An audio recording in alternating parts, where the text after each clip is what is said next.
themselves actually yesterday is that it was very, very good.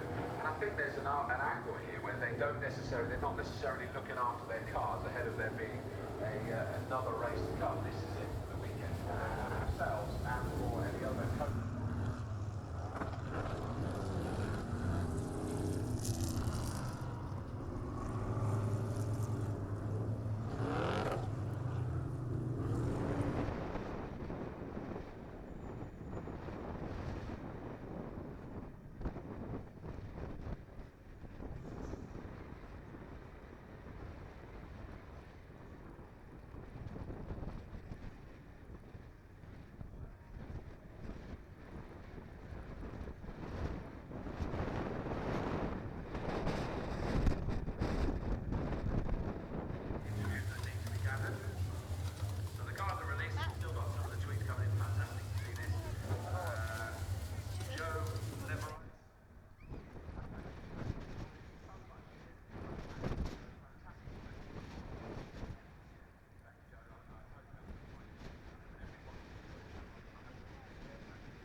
Race fans, welcome back to Brands Hatch, UK, and the American SpeedFest 5, one of the most incredible events of the NASCAR Wheel and Euro Series calendar.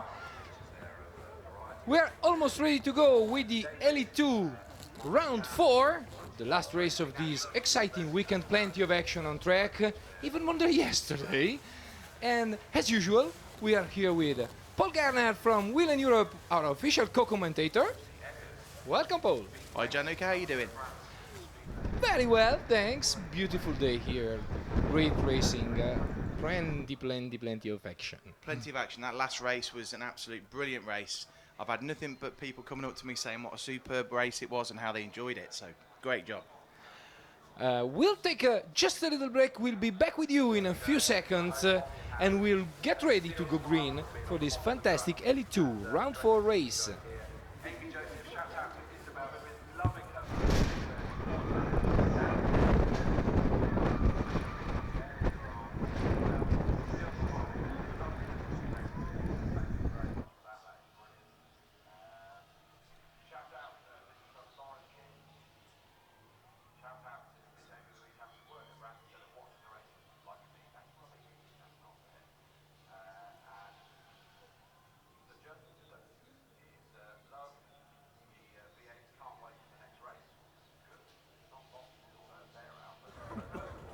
It will be the NASCAR race, and I'm just looking down to see is indeed down there, and may well be firing up the microphone. I'm not sure whether there's people to go interview with a lot of it. It is, yeah, it's all a bit tight for this one. We don't have the same amount of lead into this particular race. We now have a couple of minutes away. We're back. Almost ready to go. What we are seeing here is well, very nice car, first thing first. The number 66 DF1 Racing Chevrolet SS of Maciej Dressel.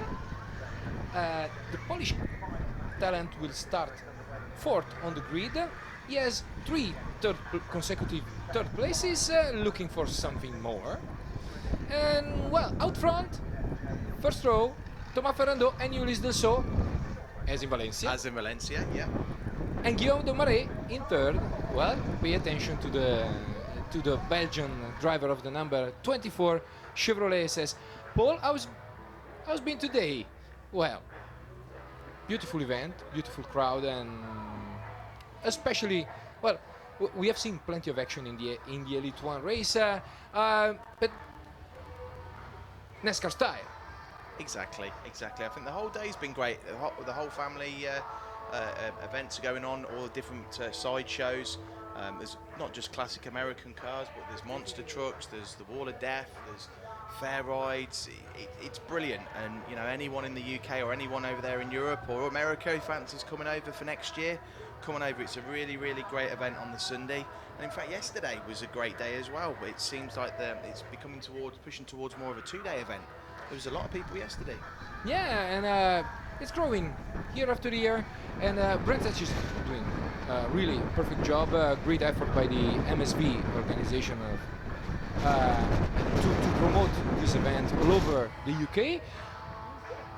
Well, race fans, if you cannot join us here in Brentech, follow us. Firstchoice.tv, NASCAR Wheel and Euro Series Facebook page, and interact with us on Twitter @EuroNASCAR and Instagram @EuroNASCAR. Exactly. If you can't join us online. Yeah, well, 2017, that's the big thing now. Well, cheerleaders concluding their exhibition on track with green flag scheduled for 4:35. Track evacuation already, no, not yet. They evacuate the track pretty soon and leave just 2 mechanics for each car to get it started and roll off the grid. 30 laps. We have seen at least one yellow flag in all the races this weekend, right? At least one safety car. Yeah, 2 safety cars in the Elite 1 race just earlier One. today, and then 1 in each of the other races yesterday. Yes. So, if the pattern keeps going, There'll be 2 cars off in the corner up there, and we know before even asking, the safety car will be deployed. yeah. Race control is calling for track evacuation. Just let us tell you a couple of things about this beautiful track. 1.9 kilometers long, 5 corners, short track, but with a lot of character. The most tricky corner is Paddock Hill. Of course, you go up and you have to brake without seeing the apex of the corner, and then throw your car downhill. It will bottom out, and then up to Druids, the best overtaking spot of the track, and then down Graham Hill Bend. Well, I think we have just been joined by somebody who can explain the track much better than us. See? Who's that? I don't know. I have seen this face somewhere around here this weekend. I think he's NASCAR champion Bobby Labonte. Welcome, Bobby. Thank you. Glad to be here. What a great view. Yeah, the best seat in town. Yeah. It is the best seat. Sorry, I don't mean to take your seat. That's fine. Okay. All right. Well, Bobby, we were talking about this track. Lot of character, lots of personality. This track it is a beautiful place and kind of a technical track. Well, I asked that question because I don't know any different road courses here. So any other circuits. So I kind of asked, is this type of track how technical is it compared to others? And I was told that it's very technical, or pretty technical, and which I guess is good to know that it is technical to the point that for I've never been here. It took me a while to figure it out. Still haven't figured it out. It took me a little bit more. We know But drivers that are still trying to figure it out. But it's a beautiful facility. I mean, it's amazing. We got here Thursday and to see it all, and it's it's just beautiful. The cars are ready to, ready to go. Yeah. Big V8s roaring on the grid. Beautiful sound, music for our ears. I'm used to that. So okay. So this is a different view for me. So this is okay. See. It looks a lot smaller down there when you're inside the car, but anyway, yeah. So it's a beautiful front straightaway. Kind of got some bank to it, more than I thought. When you walk out there, you can feel it. And then turn 1. What do you call turn 1? Paddock Hill. Paddock Hill. Okay, that's a crazy corner. Actually, a hill. Okay, it's a crazy hill because it is it's definitely off camber and downhill, so it's tough.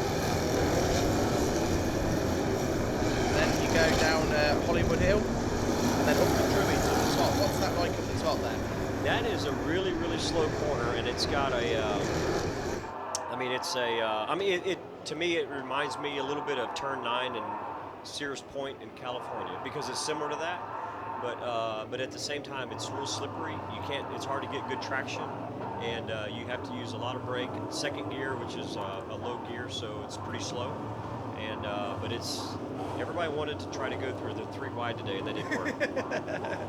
They're all trying to push to get the position ready for the Graham Hill bend down here, because if you keep the inside line, then you just follow it through naturally. Yeah, it's a you really got to get off that corner well, because if not, then turn 3 is tricky because it's so narrow, and if you're on the outside and somebody doesn't give you room, they'll push you right off. Yeah, we saw that a bit today in the first race, I think, didn't we, Gianluca? And then coming down Cooper Straight and then up to Surtees. That seems to be quite an interesting corner there. Lots of action going on there. Yeah, that is kind of one of my Achilles heel this weekend. I thought was that to get through there is really a challenge to get the right downshift and the right braking. And when you get off of that corner, the last corner, you want to kind of hug the inside, but you really need to go out and let it go all the way to the outside edge of the track to get good grip. And that didn't make sense to me in some ways, and then the way you come down the front straightaway, you actually want to run low to enter turn 1. So it's like you think in my normal, you'd run up against the outside instead of the inside. So it's got some different characteristics that took me a while to get used to. And we have seen Borja Garcia take a place from you over there at turn 5. He got a really good exit. Is that the 66? The 7. Oh, the 7. Yeah. Yeah, I fought understeer a lot right there in the race, and then just lack of traction. So I struggled with getting off that corner as well as some other guys could, and it seemed like I could keep pace with them at a lot of places, but then right there I couldn't. Yeah, we're about to get going. Anyways, well, you're a man of your word. You said we have to get better. You got better. Yeah, we Top did. 10. Yeah, man. I'm glad I don't have to do any more, because now I can finish on what I said we got to get better. Finish on a high. Yeah, but higher than congrats. we started. Yeah. Congrats. It was a very strong performance. And side by side, about to get going, wheel and lights off. Paul, that's the most critical moment of this race, as we have seen earlier today and yesterday. What, the lights going off? Yeah. I was going to say, we don't want them on again, really. No, look, they're all lined up 2 by 2 coming through here. It's going to be a really, really interesting race. Really interesting race. Yep. Fernando and Ulysses lead the field. It will be the restart zone. They're approaching the restart zone. They're coming. About to get going. Engine roaring. Green flag! Fernando, good start. A couple of contacts over there between Dumaret and Delso. Dumaret takes the inside, takes second. Dresser side by side with Ulysses Delso towards Druids, and he's inside. Yeah. Oh, yeah. See, 3 wide. I wouldn't do that if I were them. But yeah, that first corner is it's hard because the tires are not. Whoa! We have 73 in the barriers. Is Paul Guyot down towards Graham Hill Bend. On the right side of the track, looks like he got into the barriers. We didn't see how. I'm sure that'll be safety car there, because he's just got his back wheel on the edge of the track, unless they can move it. No, he's moving. He's moving.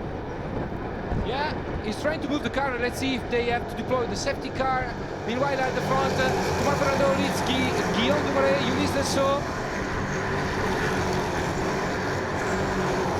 Maciej Dreser, Martin Dubek, Jerry Devert 6th, leading the Legend Trophy. Then Felipe Rabello in 7th. Guillaume managed to move that car. He'll head to the pits probably for some repairs. Little bit of bodywork hanging. Yeah, he'll be fine as long as it doesn't fall off. But what I was going to say a while ago is the starts are so critical because the tires are not warmed up yet. So that first corner there is it's treacherous because of the way the tires are not quite warmed up. And they also told us that it's the most critical part of the race because you have to get your proper pressures up, and then some of you have a quicker car at the beginning of the race, and then you lose a little bit at the end.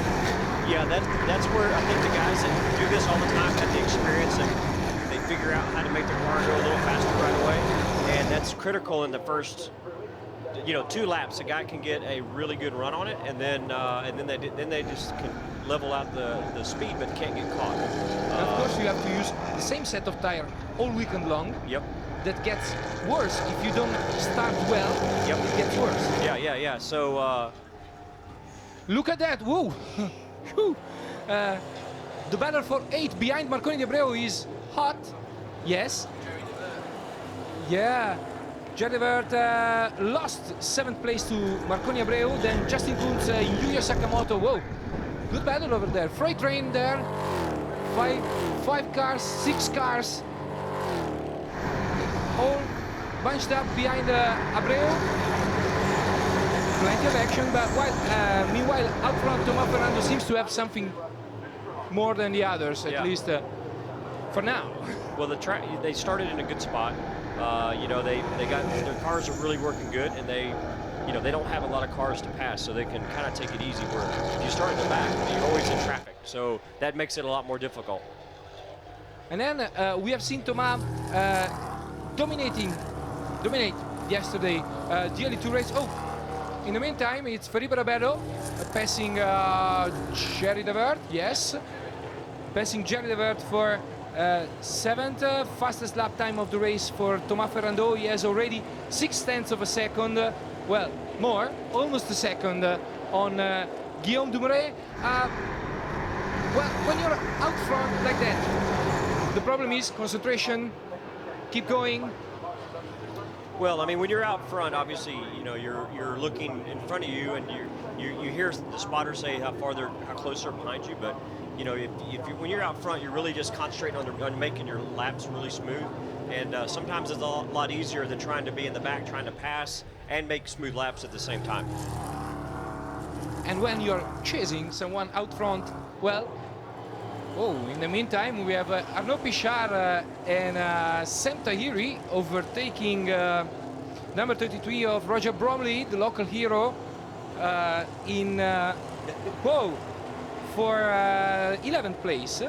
Yeah, I think. No, for 13th place. And they're trying.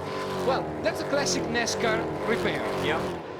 Yeah, Lots of duct tape. That is I'm not sure why they'd want to repair it, but maybe he wants to get out, get some more practice laps in, I guess. Yeah, and then the way this championship works is you cannot lose too many points, especially you can discard one bad result in the regular season. Okay. 1 out of 8 races. So if you already had a bad race, you definitely wanna go out and hope you have some luck. Like Borja Garcia today, he lost 2 laps at the beginning, and he gained and he finished 9th. Oh yeah. Whoa. Yeah. That was crazy. Yeah. Two free passes. Oh yeah. Yeah, that you don't want to finish the race early, so you want to get out there and run as many laps you can, because you always learn something. Yeah, especially if you're a young kid like Paul Guyot, 17 years old, and he needs all the experience he can get. And then you never know, it's NASCAR. That's true. Fernando, kind of lost something on Dumoulin.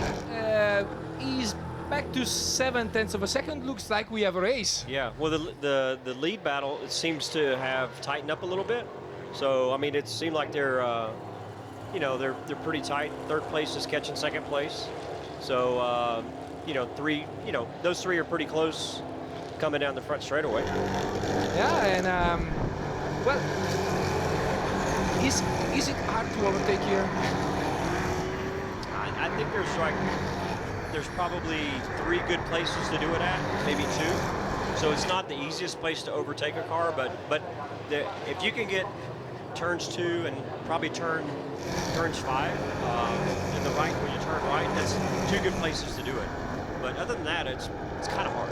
It is kind of hard. And we have seen most of you trying to prepare the move here in turn 1. Yep.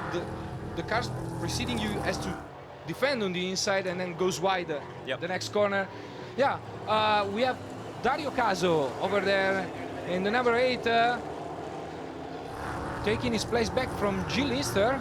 Big fight between Lister and Caso. Lister overtook him again, got the position back, down at the last assist.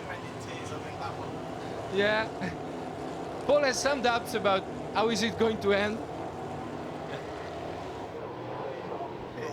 He's back again now. Casso's just gone down the inside, which means going into turn 1, he's going to be on the inside and take the plates back. But as they go then up the hill towards the chicane at turn 2, chicane, sorry, the tight hairpin at the top there, that's going to be a really tight one. And we're back with the leaders. Thomas Ferrandot leading Dumaret, the Endelso. And then Dreser in 4th. And then we have kind of a gap before Martin Dubeck. Yeah, it looks like we have a lot of new rookies. We have 10 rookies on track this year. And then at the front, of course, you see drivers with a little bit more experience in this division. Yeah. So so there's 10 rookies in the race today. Yeah. Okay. So the first one is Dumaret Okay. in 2nd, yeah. Yeah. And of course, he drives the number 24 car. He shares with Anthony Kumper, one of the fastest car on track. And he told us that testing this car is always important. Once you find your rhythm and what you like, you get better. Well, he comes from a 4th place in Valencia, 2nd now, improving. Track seat time, how important it is. Well, I'm sure when you have an experienced driver in the Elite 1 series helping you out, and as a rookie driver, if he's wanting to learn a lot, he will listen a lot, and he will. So it's always good to have that somebody to help coach him. And you know, with the way that he's running today, it looks like he's doing. They're teaching him really well. Well, looks like Paul was right. We have a car in the gravel. It's Arnaud Pichard, but he gets going again. Good job by the 17-year-old Frenchman. Well, that was our cause for caution, our favorite cause for caution. Well, he's out. 10 laps in. Ferrandot leads by over 1 second on Dumaret and so, and then 5 seconds for Dreser. These guys. These young drivers, well, can you tell us a little bit how, no, Dreser is overtaking Arianna Casoli now, well, lap car. Well, how difficult it is to jump in a new series and have to learn everything, track, car, team, everything. It's real difficult. I mean, the way I look at it is it's hard to go to somebody else's playground and play with them. I mean, because everything is new for the person. I mean, and that doesn't mean that you can't be successful at it, and there's some guys that can adapt to some things better than others, but there's obviously some cars that some people will adapt to more than others, but it's always difficult. I've done it before. You go to a short track, even though you've run short tracks all your life, when you go to somebody else's racetrack that they run there every weekend, it's not the same. They do that all the time. But it would be the same if somebody came up to what we did and said, hey, we're going to run with you. And it's like, okay, good luck. Because it would take them a while to figure it out. Yeah, and we have seen it with, we had a couple of our drivers coming over to the US to race in Xfinity Series and to race in the K&N Pro Series East, and they all had to work a lot to Alan Day in the Camper Truck Series as well. Yeah, of course, and he put up a very good performance on a road course at Mid-Ohio. Yep. He was almost there on the podium, but it rained, and it was a road course. Yeah. So you see, it's kind of, it works both ways. Yeah. Well, and that's what's so. I mean, it's exciting to see that the guys from the Euro Series can't do that, but you know they race road racing all the time, so that's their forte. That's it. And then, like for me, I haven't run a road course in 5 years. Yeah. So I mean, it's a different challenge for me to go redo this again that I haven't done in a while. And thanks for doing this. Yeah. Because it's great to have a champion like you here, and having a go at this. Looks like Ferrandot is still pushing like hell. 50.097. He's the only driver below the 50.4 mark. Yeah. Who is? Fernando, Oh. 37. Okay. Yeah. So So- he's definitely so that he's definitely spread it out over second place, but you know, obviously the tires are getting to the point now where they might start giving up. You never know. Yeah, and you might. It's like halfway through the race, right? Yeah, Yeah, halfway so- through. Yeah, we're halfway to go, and Fernando leads Dumoulin and just went below the 50 seconds mark. 49.985. So he's kind of an Elite One Yeah. lap time. Yeah. That's pretty fast. So he's not a rookie though, right? No, he has a Okay. couple of years experience, and he already won here 2 years ago, and yesterday. Oh, yeah. He's our points leader in Elite 2. In the Elite 2 division is well, So great kid. yeah. So obviously that's some fast lap times because the tires that are on the cars now are the same ones that they had on Elite 1 earlier. Yeah, So the track's not getting any cooler, and so his speed's pretty fast. So he's definitely very smooth out there right now. and Dumoulin is well doing a good job in defending his position from the So. Looks like the So will have to put some more effort out there to catch the number 24. And well, Maciej Dreser is still fourth, almost 10 seconds behind. A great effort by the Polish driver. He's probably the least experienced in the field. He's probably the least experienced here. It's second NASCAR event ever. Really? And he's very young. He's 20 years old. Uh-huh. Really, very interesting driver. Martin Dubek is fifth, and Abreu, Rabello, Sakamoto, and Devert and Caso. We have drivers from everywhere, literally everywhere, from Japan to Iran. 17 countries. 17 countries on the grid. How cool is that? Wow, that is crazy.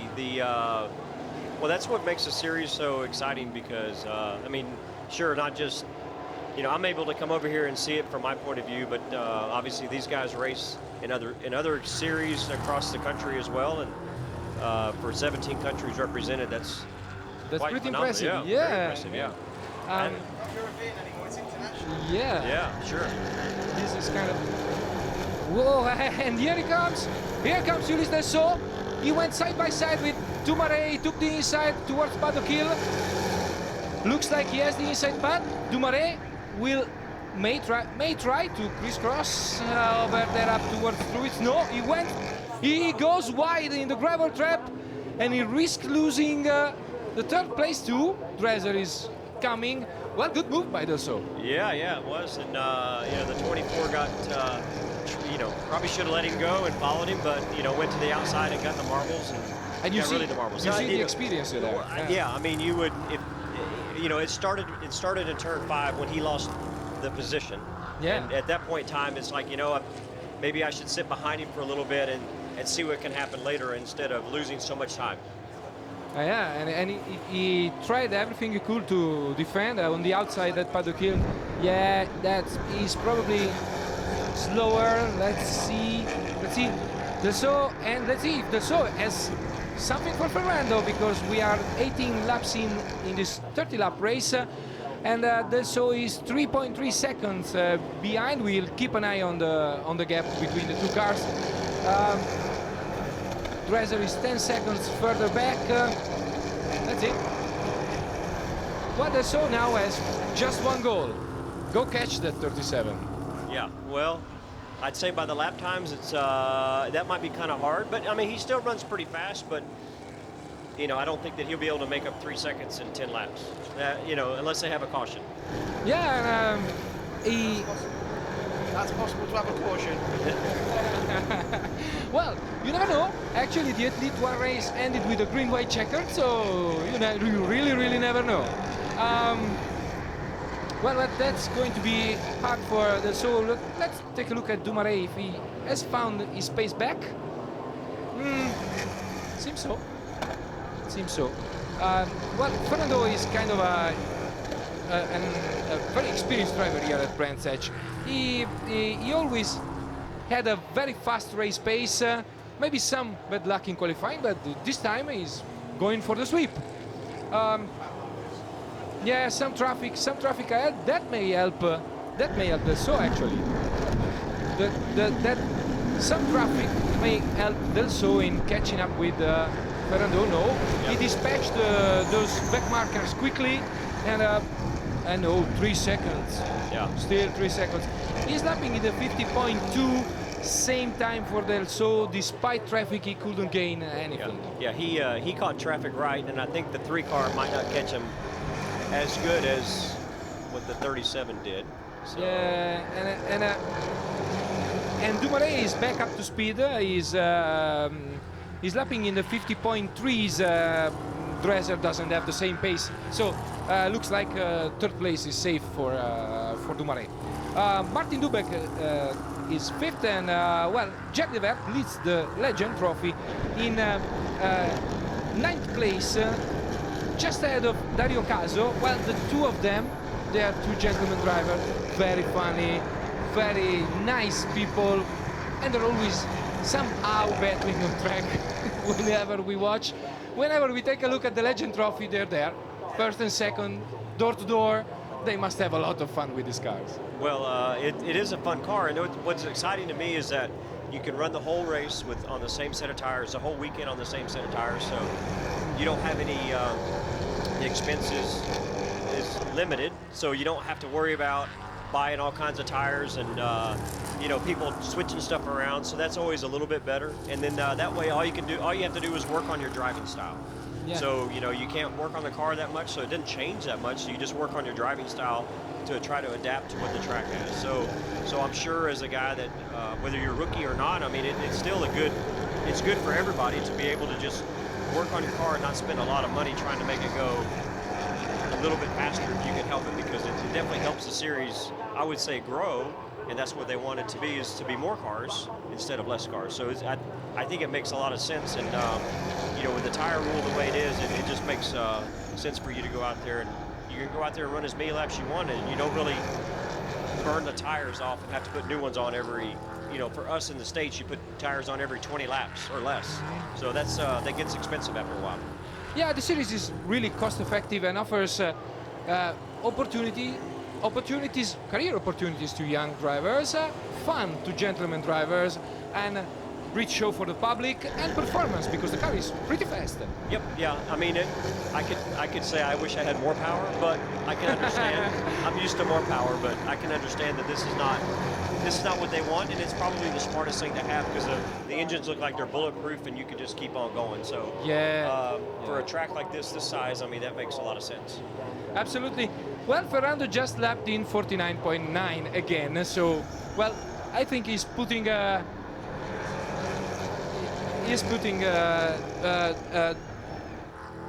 final words on this race. Yeah. Yeah. It's obviously that he's running lap times that Elite One would have been running. So yeah, there's very little the so can do. There's no doubt that he's got this track figured out today, and his pace is really fast.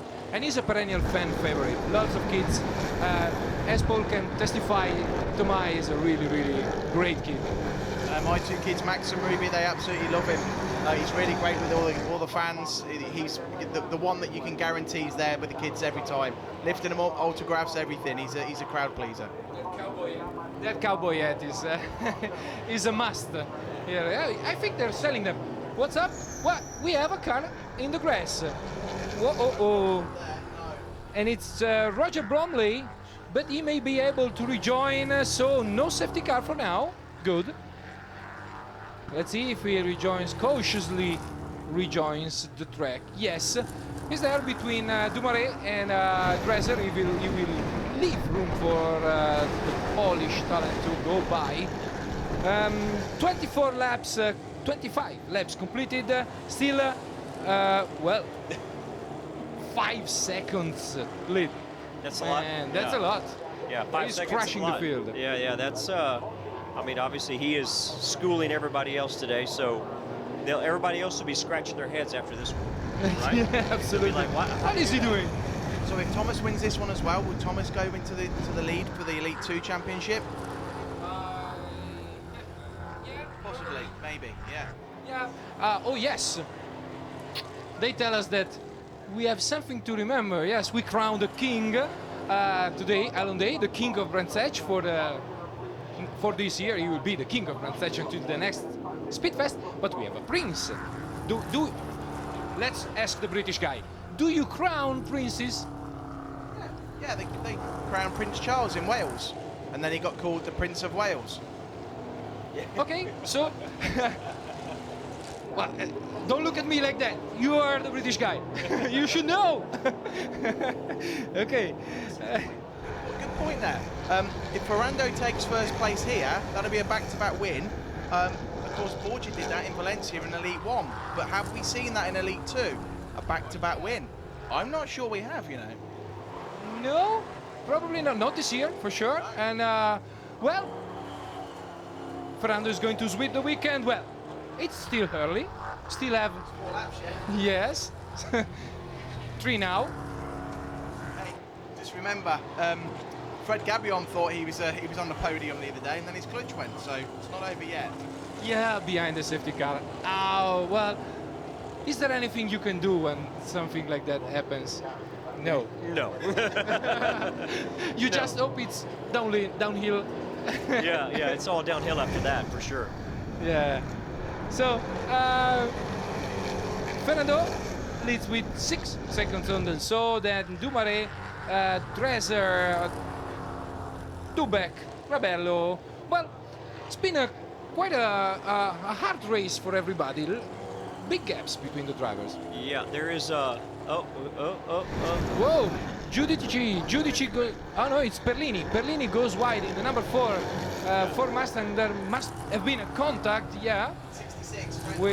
Yeah, he probably was in a hurry. Probably.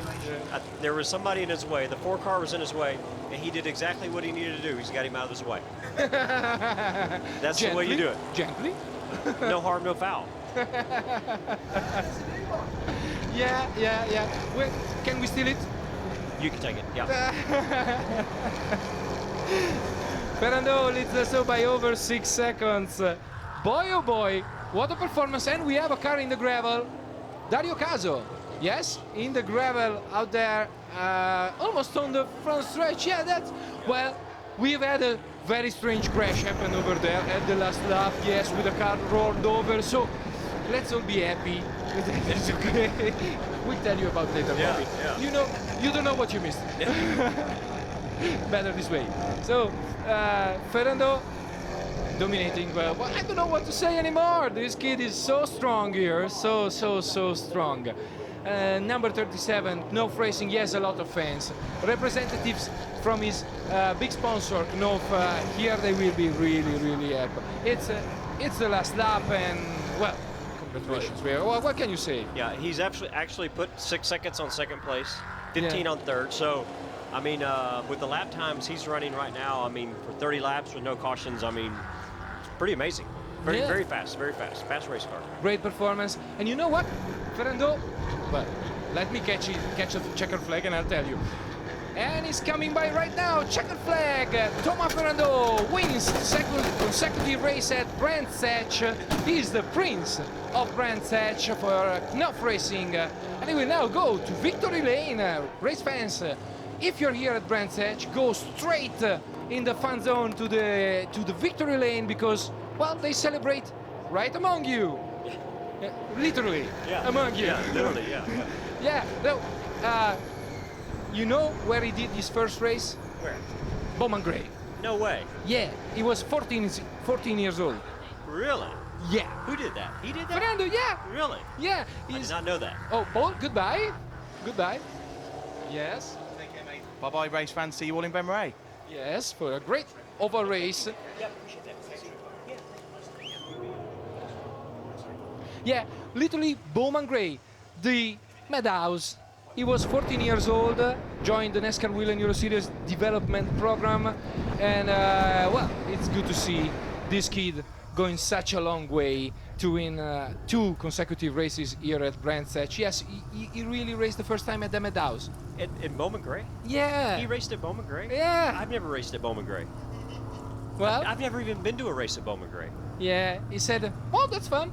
I know, it's 20 minutes from my house and it's right there. I should have gone. What was I thinking? I was gone somewhere, I'm sure.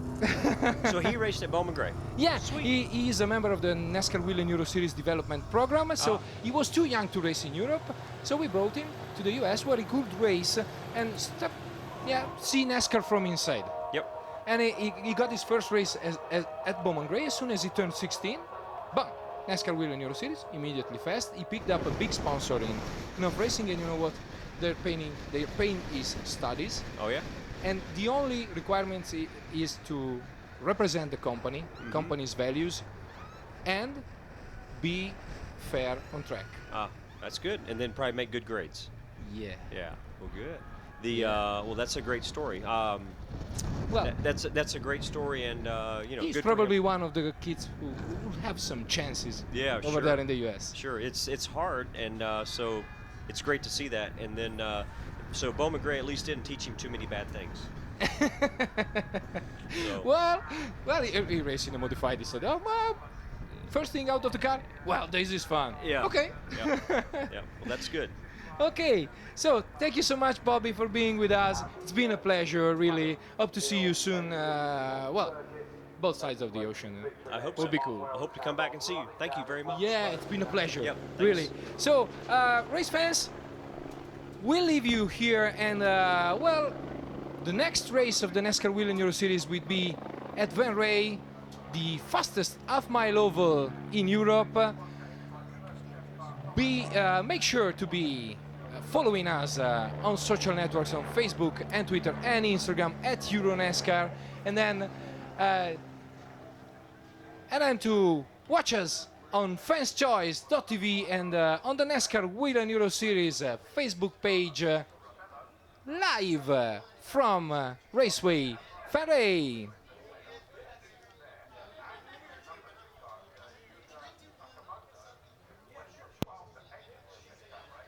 Then it was the number 78 car of Jerry Gavin. He went a little bit backwards during that, but still won the class there, so that's good. And to round out your top 10, it is the 44 car of Gil Sincer. The victor in the ladies' trophy was the 46 car of Carmen Moitz Gill, finishing 17th overall and takes the ladies' trophy. So they are the drivers that get all the different trophies. They will be presented in victory lane with the victor's car over there. And I think Mark's going to be out of breath by the time he gets there. He will be back over to join us a little bit later, but he says just looking around to see how much we've got in the way of track clear up, a couple of little bits and pieces that they're just redressing the track furniture, and we'll be moving on to a couple of demonstrations. First of all, we have the Brisker Heritage Stock Car Racing demo, and we've got Max here, the expert on that whole field, that will be giving us the information in between music. We need to remember that this time, Max.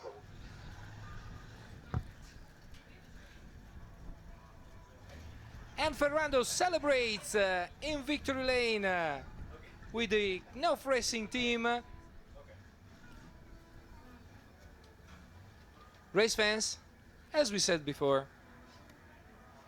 join us at Raceway Van Ray in less than 1 month. See you soon!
Chris Brown. He also said about half an hour ago, sorry it's so late, he said, great commentary by you chaps in the comments box, and plenty of gruntage at Brand's Hats. Thank you very much for that, Chris, much appreciated. Nathan Verrill's having fun at SpeedFest with the looking like